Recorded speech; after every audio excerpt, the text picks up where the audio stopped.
Hello there, it's Sev here from Three Counties Motorhomes and welcome to the video guide for the Sargent EC200 power supply unit.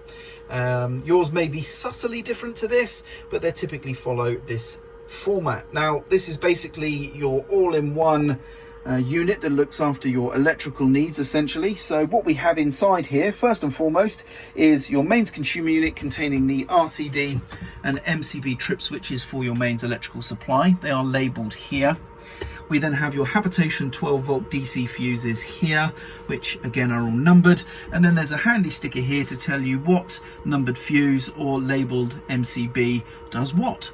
That looks after those side of things. And then inside this unit is also your battery charger. And I don't know if you can hear, but the fan is running on the charger to keep it cool because it's charging the battery on this particular vehicle. There is a button here to turn on and off the charger element. As you can see, when it is on and receiving mains electric power, it will illuminate.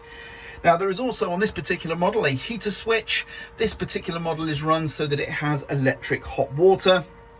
And of course, just like the charger, when this is flicked on in and receiving mains electric power, it does illuminate, and that's turning the electric hot water element on in this case. And in this case, there's no further control for the hot water. It literally is just that on-off switch if you want electric hot water.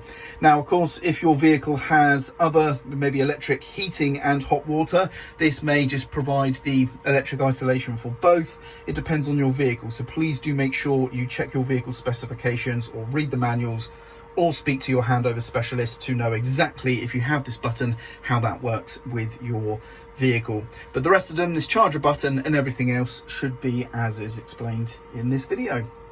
And there we go, that's your Sargent power supply unit. Now, it normally talks in conjunction with a Sargent control panel, so please see the other video guide that you should have received for explanation on how to use that control panel as well. And that's it for the video. I'm Sev. I hope you found this video useful, and thank you very much for watching.